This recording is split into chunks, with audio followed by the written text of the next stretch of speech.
good evening everybody. Today we're going to deal with multiplying using partial products. In the past few days we've been basically doing the same thing but actually naming it different names or giving it different names. And we're going to look at the same thing today but from a different perspective. Today we're going to deal with multiplying the number 181 by 2. But when we do that, we're going to break it apart again based on the value of each digit. But we're going to set our numbers up a little differently. We're literally going to take our numbers and set them up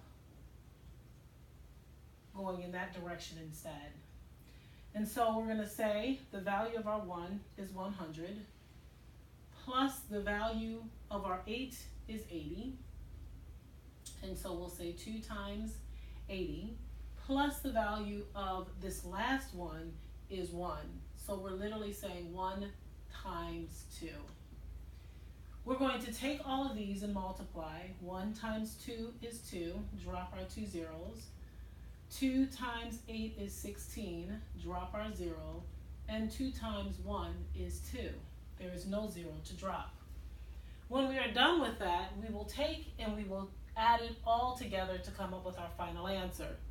We can set it up as an addition problem by saying 200 plus 160 plus 2, or we can add it just going across.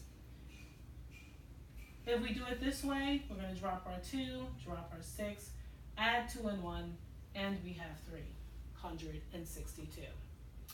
Now, in order to be able to check to make sure that this answer is a good answer, or just to find an estimate of it, we would go ahead and, like we've done in the past, we would take the number 181 and we would round it to its greatest place value.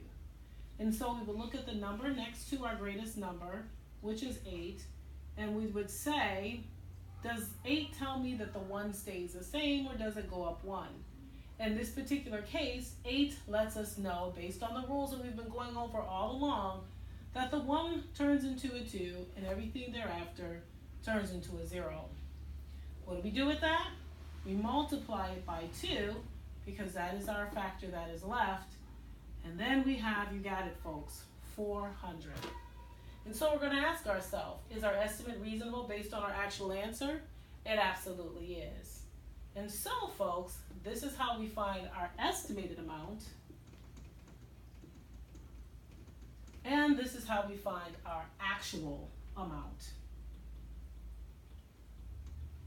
Okay? So I'm going to give you a number that I want you to look at tonight and be prepared to share with me on tomorrow. The number that I would like, or the problem that I would like for you to look at tonight is 156 multiplied by 4. See if you can solve it, finding both the estimated amount and the actual amount, and be prepared to share it tomorrow in class. Good night.